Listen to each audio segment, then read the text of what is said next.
Welcome to the Right Take Podcast, news, ideas, and conversations at the intersection of politics and culture, a project of the David Horowitz Freedom Center. I will be your host, Mark Tapson. Welcome back to the Right Take Podcast. I am your host, Mark Tapson. Thank you yet again for joining me here at the intersection of politics and culture. Very interesting developments on the gender ideology front recently. Is the whole push to normalize transgender madness petering out? In England this week, the National Health Service banned the use of puberty blockers for children seeking treatment for gender dysphoria because, quote, there is not enough evidence of safety and clinical effectiveness, unquote. Finally, this is being officially acknowledged and action being taken to stem this terrible tide. This is a huge win for cultural sanity, for parents, for children, for the whole healthcare industry, for civilization, and I'm a little shocked that England is leading the way on this urgently necessary step because that once great nation is tragically dangling by a thread in terms of being destroyed by a toxic cocktail of multiculturalism, mass migration, political correctness in the most totalitarian sense, Islamism, and woke self-loathing. This is the country, for example, in which Harry Potter author J.K. Rowling is constantly under siege by angry trans activists and their social media allies for her common sense statements about the most basic biological realities. So I'm a little surprised England has taken the lead on pushing back against the trans madness, and America should be ashamed of herself for lagging behind. However, here in America, the tide may be turning as well. Also in the last week, leaked revelations about an influential medical organization known as WPATH, the World Professional Association for Transgender Health, has resulted in what at least one journalist is calling the worst malpractice scandal in medical history. That scandal involves physicians and activists at WPATH being caught knowingly continuing to transition children who are incapable of understanding the lifelong ramifications of trying to change their sex, and whose parents do not even fully understand the consequences. Let me just read a short statement from the journalist I mentioned about this. Quote, WPATH's members know they are creating victims and not getting informed consent. Victims include a 10-year-old girl, a 13-year-old developmentally delayed adolescent, and individuals suffering from schizophrenia and other serious mental illnesses. The injuries described in the WPATH files include sterilization, loss of sexual function, liver tumors, and death. And yet, the members continue to perform and advocate for gender medicine, unquote. This is medical malpractice of the most egregious nature. It's criminal and, yes, evil. So that scandal seems to be awakening many people to the ideology-driven incompetence and patient abuse that characterize the medical industry's push to profit from the gender madness that has been sweeping our nation. As it happens, my guest today is the journalist at the center of these revelations about the WPATH scandal, an independent journalist who has broken many important stories about the key issues and political scandals of our time, ranging from climate change hysteria to big tech censorship to deep state election interference, and now to the medical malpractice at the heart of transitioning confused, manipulated children into the opposite sex. So stay tuned. You do not want to miss this conversation. And let me say, as always, please take a moment to subscribe to The Right Take if you haven't already, so that you can keep up with the conversations we're having here with important thinkers, writers, pundits, scholars, and storytellers. And if you like what you hear, a positive review would be greatly appreciated. Thank you, and don't touch that dial.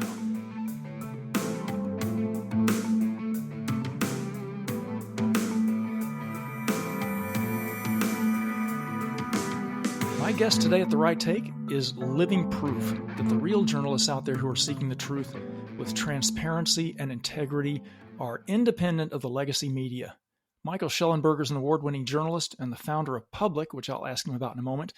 He is the best-selling author of San Francisco, Why Progressives Ruin Cities, and Apocalypse Never, Why Environmental Alarmism Hurts Us All. Michael's broken major stories on the Twitter files, on climate pseudoscience, the censorship industrial complex, and many more. He's testified before Congress on a whole host of issues related to free speech and censorship and the environment. Michael Shellenberger, welcome to the Right Take podcast. Hey, great to be here. Thanks for having me. Thanks for coming on. Michael, tell us about Public, which you founded. What is that and what's your mission there? Sure. So Public is a news media newsletter, and we cover a range of issues from energy and the environment to drugs, crime, homelessness. Lately, we've been covering a lot of abuse of power stories, censorship. It's a small group of us. We publish daily, and we publish both on X and on Substack, and are part of, I guess you'd say, a generation of folks that have moved away from traditional journalism towards independent reporting. Speaking of independent reporting, the public trust in the mainstream media obviously has collapsed in recent years. Are independent journalists like you the future of journalism? I mean, are we ever going to see a return to a kind of Walter Cronkite level trusted mainstream media that isn't just an unofficial propaganda arm of the state? Well, I mean, to some extent, no, in the sense that we're never going to have a central authority and the fragmentation is here to stay. At another level, you obviously have some really big media figures. I mean, people point to Joe Rogan as sort of the new Walter Cronkite. But like you said, Walter Cronkite really reflected the voice of the U.S. government to a great extent. Of course, that started to break down as the Vietnam War broke down and the establishment came under challenge. And to some extent, we're in a similar moment now, I think, a very similar moment. But I do think, I mean, one of the things that kept coming up in our research on censorship was some conversations between people in the government, particularly in the Obama White House after 2016, that they could never let what happened in 2016 happen again. And what they were referring to was both the election of Trump and Brexit, where people in what you would call the deep state, the security state, the intelligence community really felt like social media was to blame. Now, I don't think that's true. I think the political scientists have shown that I don't think you can attribute Brexit or Trump, either of them, to social media per se. But I think that nonetheless, there was a sense in which they had lost control of the narrative and lost control of the news media. And, we have videos of between two people that founded one of the early censorship initiatives, in 2017, sort of talking about how the U.S. government used to really control the news media. I mean, not subtle, the way they were talking about the control that the state had. And, we think a lot about, I grew up when I was a young, on the left, young radical leftist, I read Noam Chomsky, and Noam Chomsky did a very big book called Manufacturing Consent. And he and his colleague, Ed Herman, they attributed they argued that really consent was sort of manufactured. The media is doing it with the state, but that it wasn't sort of direct control. And I've increasingly, we increasingly find operatives for the intelligence community involved in censorship and disinformation. And so I think I start to wonder to what extent that's always been the case, and to what extent the state has exercised, pretty significant control, at least over the big networks and over the big newspapers. And then when, Joe Rogan becomes, and Tucker Carlson and other alternative voices and anti-establishment voices, gain a huge audience, it obviously sets the establishment, it creates alarms in the establishment. You mentioned a moment ago that you were in the left. You seem a little hard to pin down politically, which I think is actually a positive thing in a journalist. But I think listeners would be interested to know where you see yourself on the political spectrum. How would you describe that? Yeah, I mean, I think one thing to point out is that left and right aren't super helpful sometimes to explain it. I mean, I definitely think that there's a lot of abuses of power going on. And so I'm writing pieces critical of the Biden administration. And that leads Democrats to think that I'm a Republican. I'm actually a registered independent. And, I pointed out to a friend of mine who, not critically, just sort of said, that these pieces that we had done on, would have been perceived as, pieces helping Republicans and being anti-democratic party. And, I pointed out these were articles critical of the CIA, and in just a few years ago, and the articles today, if Noam Chomsky read them, he would agree with them. So we're clearly having some writing in some horseshoe stories around, the role of the state. There's critics of the state are on the left and the right, and always have been. In terms of positions, I hold some traditional liberal positions. I'm against the death penalty. I believe that abortion should be safe, legal, and rare. I think that some amount of regulation of guns is good. I support universal health care. And then conservative positions. I believe in law and order. I believe in meritocracy, cheap energy, and then I think there's other things that worry me, like equal justice under the law. Is that a liberal or conservative issue? I mean, if someone wants to take a position against equal justice under the law, and apparently some people are, along like racial or sex lines or whatever, they can defend that. But I think there's a pretty strong majority of liberals and conservatives that don't think that your color should decide how you're treated in a court of law. So I say, the simplest I've been able to simplify it is I say I'm a liberal in my compassion for the vulnerable, libertarian in my love of freedom, and a conservative in that I think you need civilization to protect both of those things. Even that summary doesn't totally explain it, because, I support civilization, and I want civilization to be a liberal democratic civilization. And so liberalism really is in some ways at the heart of it, but it's really liberal. I want liberal civilization. And I think I see the radical left undermining the foundations of civilization right now. And not just the liberal left, but not just the radical left, but also the liberal left participating in that undermining in a whole set of fronts. But that doesn't mean that the right never undermines liberal democratic civilization. And when it does, I'll be as fierce and am as fierce of a critic of the right as I am of the left. Yeah, good, as you should be. You've testified, as I mentioned, a number of times before Congress. And I have to say my favorite moment of your congressional testimony came when Congresswoman Sylvia Garcia completely innocently asked you, Matt Taibbi, and Barry Weiss about your collaboration on the Twitter files, asked if you three were a threesome. Yeah, it was a great moment. The entire, because DC is so serious, and it was they were so negative. The Democrats were so critical, and they were criticizing us on the basis of like nothing. And it was a weird hearing. And then at that moment, when she said that, the entire room laughed. They got the sexual innuendo. And it was a very strange hearing. I mean, it didn't really, I had been attacked in a more vicious way and alone in 2020. And at that hearing last year with Matt Taibbi, I guess it was about a year ago right now, they really went after Matt more than me. And then that happened. So for me, people always kind of say, "Oh, you guys were treated so badly," and I was like, "Oh, you should have seen it in 2020."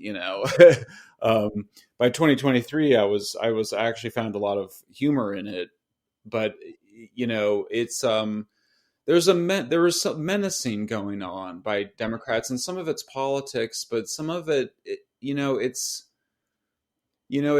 not a lot of bright lines. And so in politics, when you start to demand that journalists tell their sources, or you kind of or you accuse journalists of not really being journalists, which is also a kind of a threat, because it suggests that actually you don't have a right to protect your sources, or to have, or that there's something wrong if you're independent of a big corporation producing news stories. And when they go a little further and further every time, until it's really quite menacing. And after that hearing, the ranking minority leader, or I forgot what that's called when you're the minority party on the committee, the ranking member, is that right? I think so. The ranking member of the committee accused Matt Taibbi of lying in his testimony, which carries a potential prison sentence. It's just so crazy. You're like, are you really suggesting that I mean, it's you don't have to agree to testify in front of Congress. It was not a legal proceeding. We were not like on trial. And then yet the Democrats, I think, very clearly wanted to make it look like we had done something wrong and that we were sort of being brought before a court. It's like, no, that's a volunteer testimony that we pay our own way to do as a public service. So then to have them suggest that really we're not journalists and, and that we could be prosecuted, I mean, that starts to cross some lines. That's not just a lack of decorum. As a journalist who digs up really inconvenient truths about some very powerful entities in our society, do you worry sometimes about your own safety? I mean, it does take a lot of courage, I think, to be the tip of the spear of some of the investigations that you've been involved in. Yeah, I mean, I definitely have lately. I'm very careful. I keep everything really clean, legally and financially and also in terms of physical security. But I'm a public person and I travel through airports and public places and, without any security. So to some extent, it's an act of faith that nothing's going to happen, but I do feel safe and I feel, lucky because I live in a very safe neighborhood. And, as you alluded to there, I wrote a book on crime and I'm sensitive to our relative security. So, but yeah, I have worried about it more lately. I mean, you write stories on the CIA, the FBI, abuses of power by the CIA, the FBI, including relating to Jeffrey Epstein. You'd be a little nuts not to be worried at all, but you also don't want your fear to get in the way of doing work.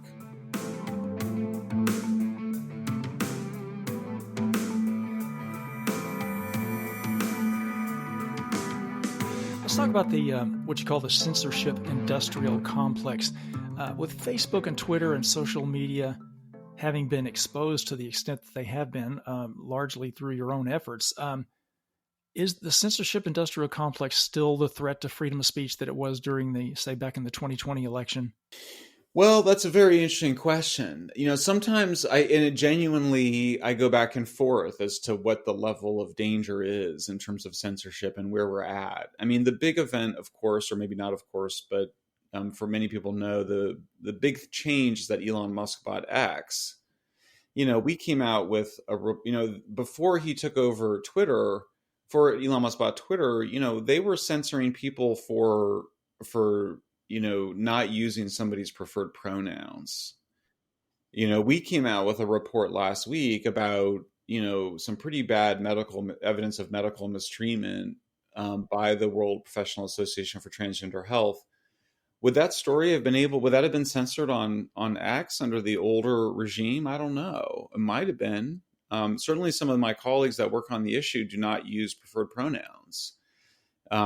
So, some of that stuff has just gone now. And then, you combine it with what happened with Facebook is similar and different. They, basically after 2016, the government, the politicians, the Democratic Party, activist groups, they pressured Facebook relentlessly to basically abandon what had been Mark Zuckerberg, the owner's very, I would say very liberal, very getting to the left right thing, very open free speech, very strong defense of free speech, even defending Holocaust denial, which is today looks very brave.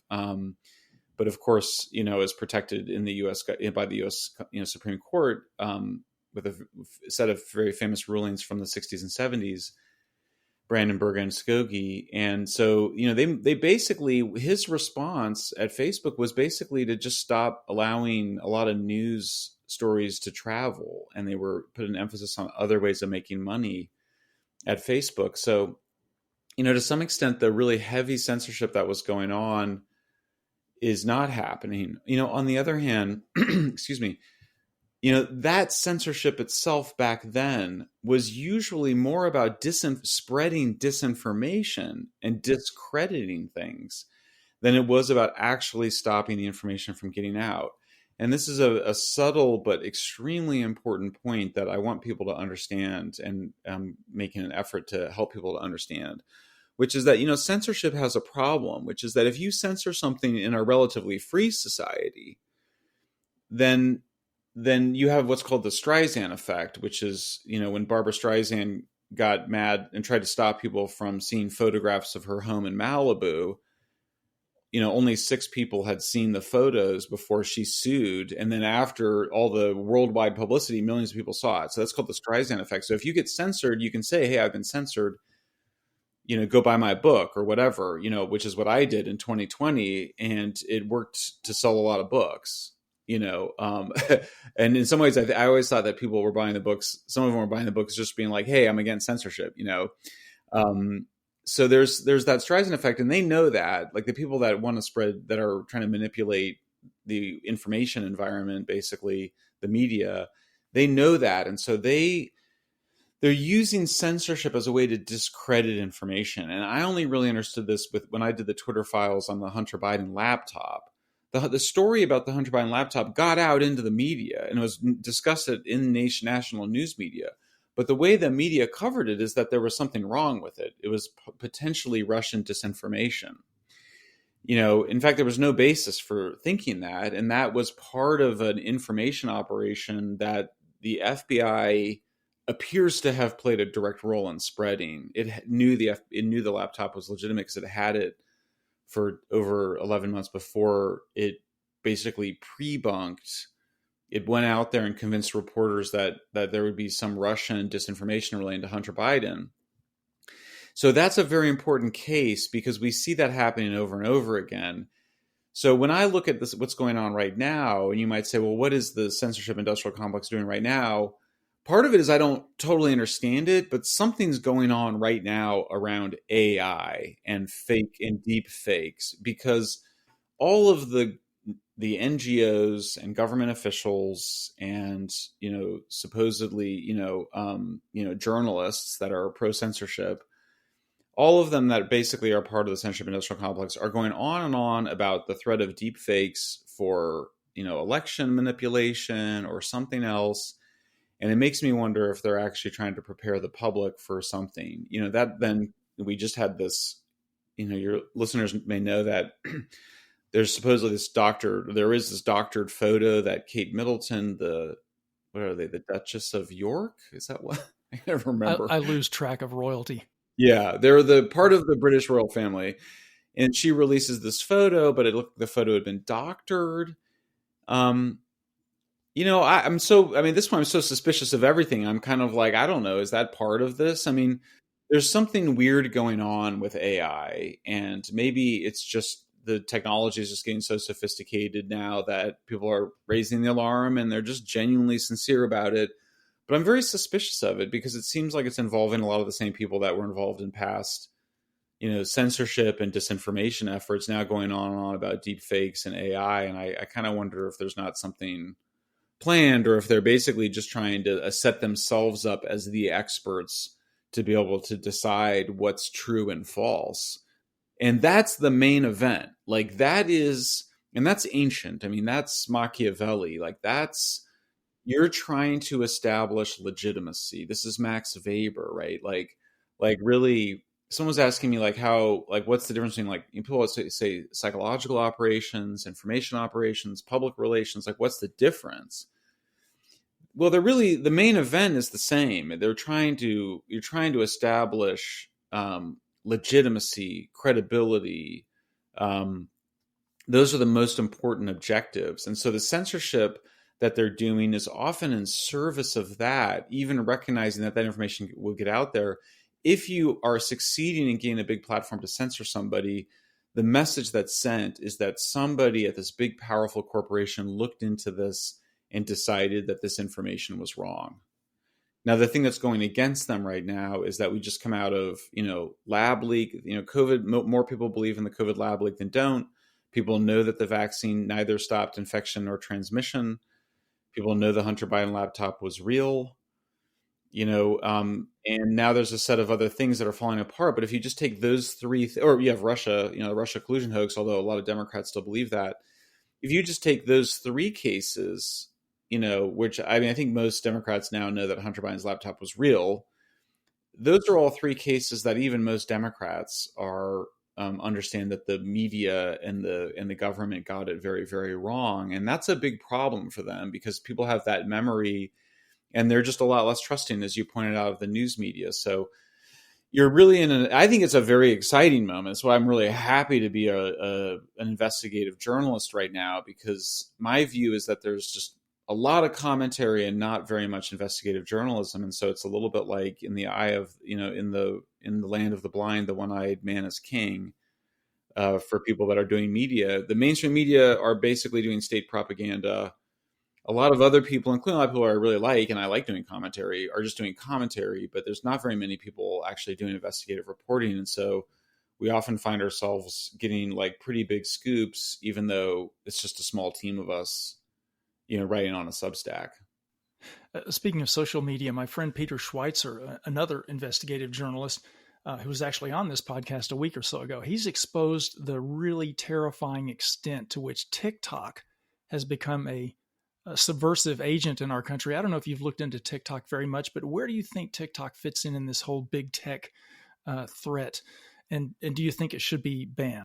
Because I think Trump very recently came out saying, changing his mind, saying that he would not ban it because it would drive more social media users toward Facebook, which he considers to be a greater threat. Well, I think there's two levels that have to be pulled apart on the TikTok question. And I regret having spoken out earlier on before really having spent any time, looking at or thinking on it. And I have more to say and write about it. But I think you have to pull it apart. So, I mean, I think the first is this issue of this technology and how, and how to deal with this very radical technology. For adults consuming legal content, I believe that they should control their own content. Again, adults controlling legal content. So I'm excluding illegal content like child pornography or incitement, immediate incitement to violence, all that. And I'm also excluding kids. I'm a parent. I think you have to protect kids. I think our brains are still growing until we're in our 20s. Some of us until we're in our 30s or later. And I think there should be legal limits on social media consumption in the same way that there are on alcohol and tobacco. I think it's a very powerful drug and it has very powerful effects. And I think it undermines kind of many forms of thinking, including reading. And that we should have legal restrictions on it. And if not, then schools should impose them, because I think it's too much. I think it's too radical of a tech for parents to be able to manage.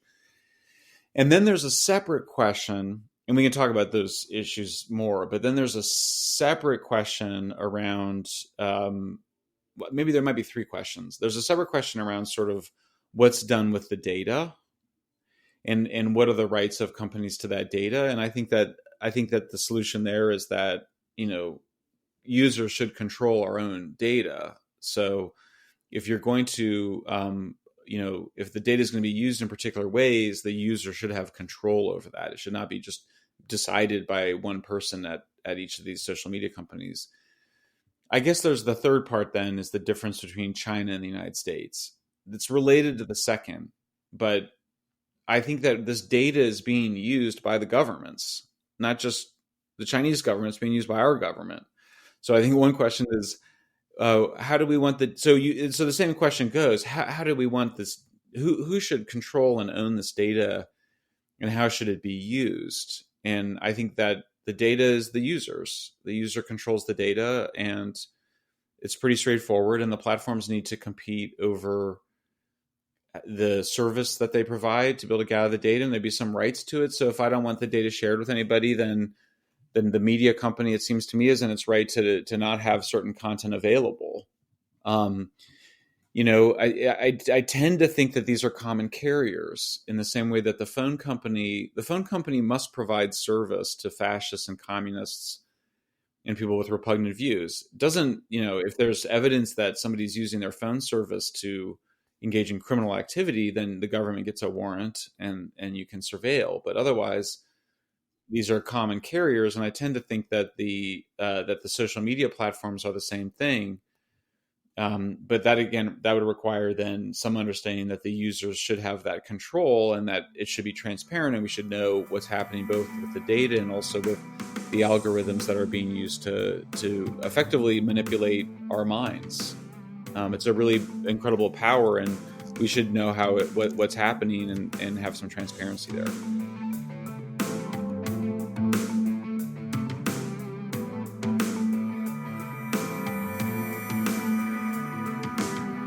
Covered a lot of different issues and broken stories in a lot of different arenas, so there's a lot to ask you about, but I want to make sure that we get to your latest bombshell report, and that is something called the WPATH files, which you have referred to as possibly the worst medical scandal ever. Before this came out, I don't think I'd ever even heard of WPATH or knew how influential it was and is. What is WPATH? How were you alerted to what was going on there, and what has your team found out about it? Sure. So WPATH is the World Professional Association of Transgender Health. It's the organization that American Medical Association, American Academy of Pediatrics, the Endocrine Society, and other medical and governments and other medical organizations rely on as a source of the best available medical care, or of the best medical advice for dealing with gender distress, or the belief that you're born in the wrong body, or what's called gender dysphoria, discomfort with your gender or sex. And what those files show is a couple of things. I mean, first, they show there's just huge medical mistreatment scandal. Kids as young as 10 being discussed as candidates for drugs and surgery. Kids as young as 14 being discussed as candidates for surgery, people with schizophrenia, people that are homeless, people suffering from multiple personality disorders, being discussed as candidates for surgery, just real clear medical mistreatment. And then I think relatedly, the acknowledgement by the professionals in WPATH that they're not getting informed consent from their patients. And that's, right up there with do no harm. The people undergoing a medical procedure or their guardians, if they're incapable of understanding it, must understand the implications of the medical procedure.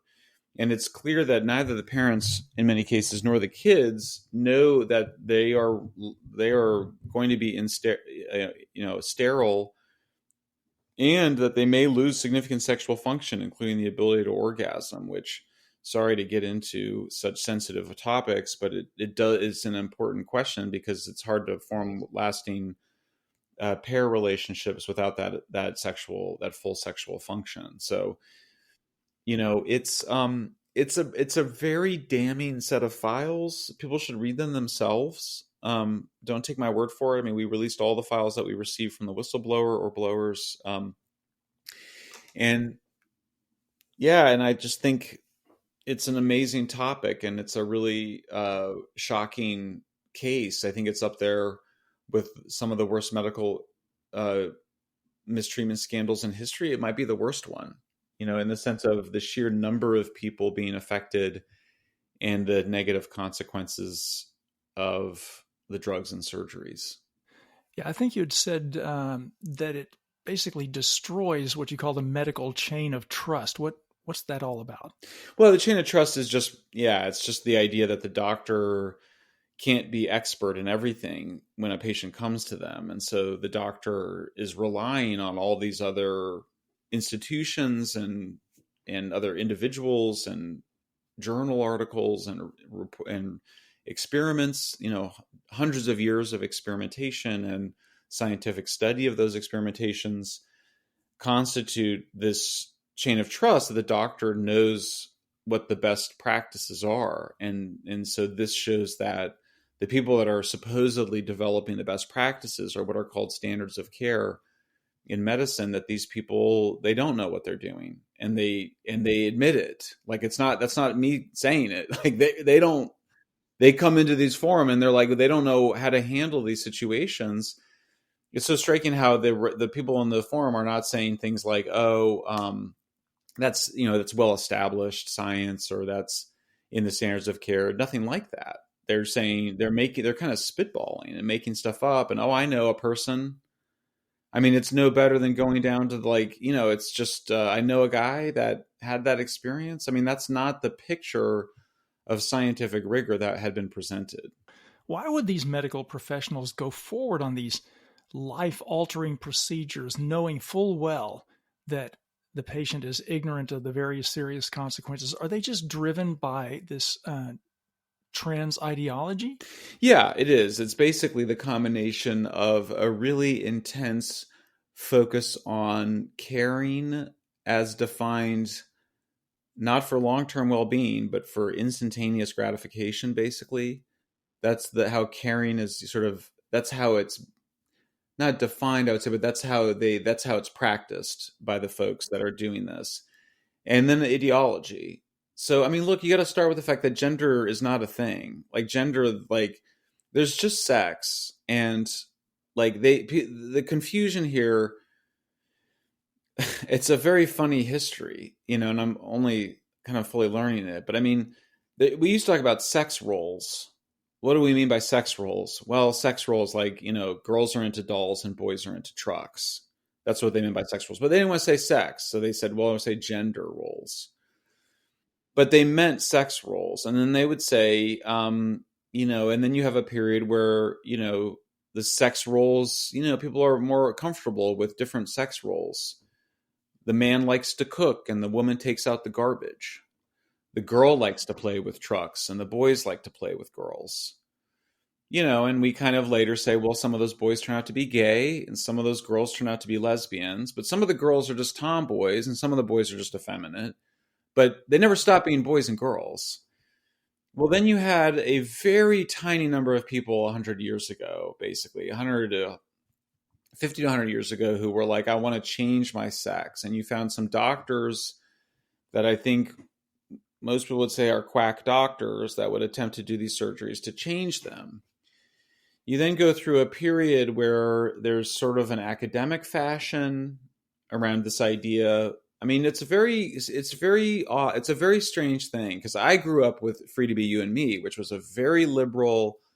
I believe it was Mel Brooks and Margot. I can't remember her last name. Another famous actress. And they did this little kids movie called Free to Be You and Me. And it was basically like boys can play with girls and girls can play with trucks, and that's fine. And we were at a good place, in the society. And then people got it in their heads that they could change sex. And, there's a lot of different things going on, but some of it's homophobia, actually. Some of it's actually the fear of gay people and this idea that, we got to make those gay boys, those gay boys are actually girls somehow. That's a very homophobic idea. Or those boyish girls are really boys. A lot of cases, I mean, there's a lot of things being misdiagnosed as trans or gender dysphoria. It's anxiety disorders. So people, women in the 80s or young women in the 80s who had who had anorexia and bulimia, those high anxiety types today often will say that they're trans, and it's a lot of anxiety around the body. And it's acute, particularly at puberty, when girls are becoming sexual objects in the eyes of men, and they experience that and they don't like it, or some of them don't like it. And then that's a experience of dysphoria, which, confusion or distress about my body. And then you have a mixture of things going on. You also have kids that are autistic, who also it's associated with some discomfort in the body. So it's really, I don't want to oversimplify it, but I think broadly we think it's anxiety disorders, autism spectrum, and homosexuality that's being misdiagnosed as trans. And then they're using these really powerful drugs. One's a puberty blocker, it uses a puberty blocker. The others are testosterone and estrogen used by the opposite sex. So girls using testosterone and boys using estrogen. And then surgeries, say top or bottom, so we can avoid talking too much about what that means. These are very radical medical interventions, and they're all done on basically a pseudoscientific idea, which is that you could change someone's biological sex. Well, you can't do that because it's just in your genetics. There's a very few cases of some genetic anomalies that are clustered under the name intersex, but there's two sexes, and it's very well established, like gravity in physics. The fact that we're a sexually dimorphic species is, where there's a binary that's very well established, and the idea that we're not is pseudoscience. I'm very comfortable saying that. So you have a kind of, when you're sort of like, when you say it's ideology, yeah, but it's important to understand that it's based on a pseudoscientific idea, which is that there's more than two sexes, and then that they can be changed, and that those ideas to some extent are based on really homophobic ideas. I mean, ironically, or whatever, I mean, based on very, very conservative stereotypes of what males and females should be like. Well, since you've broken this story, how has WPATH responded? And how can this organization, and in fact, the whole medical establishment, be held accountable for this kind of malpractice? Well, they're in crisis. I mean, I think they're going to have lawsuits. I think they're going to have. I don't think the organization can exist any longer. It has to shut down. This is an episode of fringe medical quackery that had created a lot of victims and was enabled by societal elites. It's not the first time that's happened. We have other examples. Sterilization of various groups of people, lobotomies.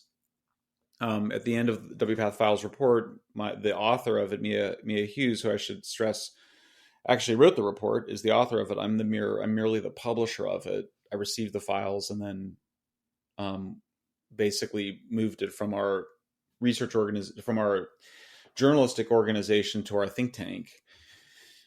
And so she goes through these past medical scandals, but yeah, I just think the organization, they're struggling to respond. They're accusing journalists of misrepresenting them. They're saying that at one point they sort of seemed to threaten litigation, but it was kind of half-assed. And, of course there's no basis for litigation because we have this thing called free speech and the First Amendment. And so I think they're in trouble, but it's going to take a few years for this to all unwind. I mean, I would predict it'll take a full decade for it to unwind. But I mean, the head of the Labour Party in Britain just came out against having, boys and men and girls in women's sports. And I think we're going to see the Brits are very, very far ahead of us. The Europeans are far ahead of us on the trans issue in general.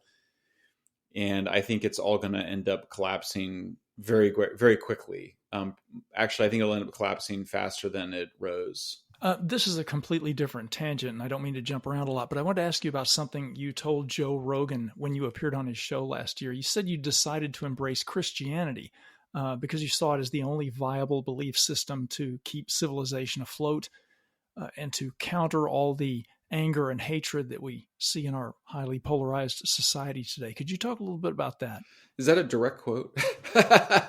Some of that was, I think, the viable belief system part. I mean, if I said only, I misspoke because I don't think it's the only one. And I'm not a fundamentalist or evangelical, and my Christianity is very, very specific and unique to me. I'm a Protestant in a tradition of very cranky, extreme Protestants, which is the Mennonite tradition. And I myself am, if you say at a personality level, I'm high on disagreeableness. I think I'm a polite and civil person, but I'm not a go along, get along kind of person. And hence my attraction to journalism and research.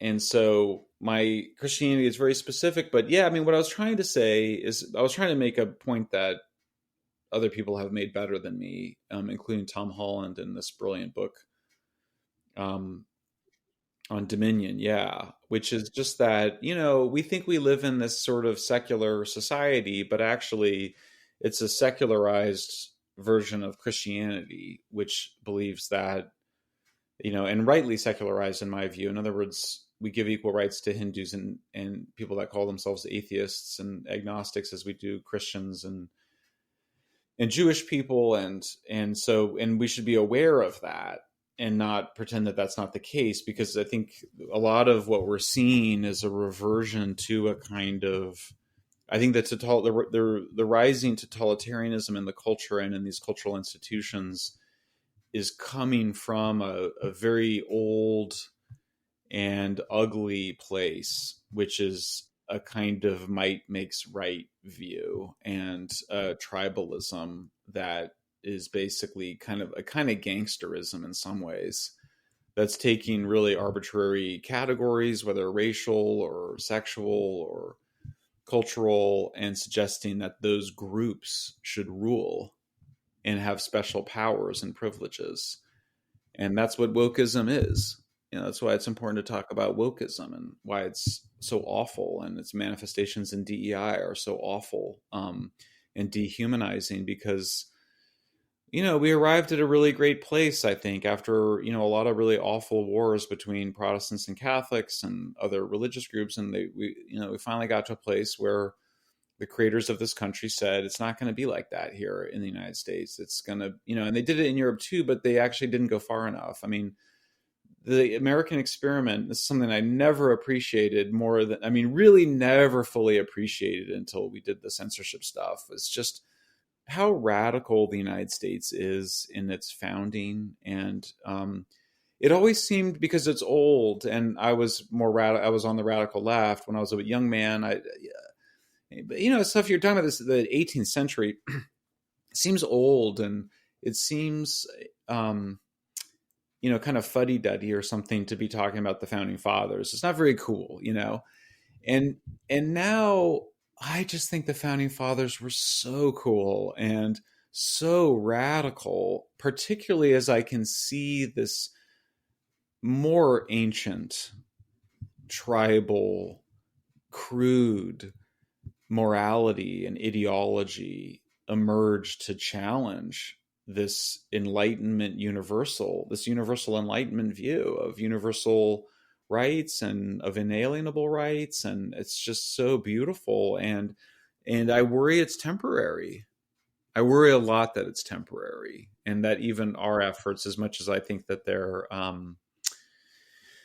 having a lot of success, and I have a lot of optimism about them, I do worry that our civilization is coming to an end, and that the liberal democratic part of it is one of the first things to go. And so the free speech and the equal justice under the law and the free and fair elections, that those things are genuinely under attack, and it frightens me. And I want to defend those things. I think that I'm in a very back to basics mood. I think that a lot of the country is that, that there's a lot of stuff that we can disagree on. And there's a bunch of stuff that actually you got to have for there to be a civilization and for it to be a liberal democratic one. So anyway, that's a long answer to your question about why Christianity, that's just one part of it, I should say too, because I also have a set of more spiritual, I would say generously non-rational views, ones that are not easy to justify rationally. But I do think there is there's something really important about understanding. For me, it was important to understand the ways in which we've secularized Judeo-Christianity in our Enlightenment system. And so my love of this system is in some ways a spiritual. It's also rational, in that I think that liberal democratic universal Enlightenment systems are better than tribal ones. Well, there's a lot more I'd like to talk about and ask you about in that respect, but I think I'm going to have you back on for another episode. I think you're just one of the most important journalists that's working today, and that everybody should follow what you're doing. Where should people go to do that? Well, thanks so much, Mark. Yeah, it's a pleasure. And people can find me at X, formerly Twitter, at Shellenberger. That's just no C in the last name, Shellenberger, just like it sounds. Or you can find our Substack, which is called Public. Michael Shellenberger, thank you for coming on the Right Take podcast. Please keep up the important work. Thanks so much. Great to be with you, Mark. Listeners, thank you for joining me here at the intersection of politics and culture. Don't forget to subscribe to The Right Take so that you can keep up with all the important conversations we're having here. And again, if you like what you hear, please leave that positive review. Be seeing you. The Right Take with Mark Tapson is a project of the David Horowitz Freedom Center and Front Page Magazine. Unauthorized reproduction of this podcast without express written consent is prohibited.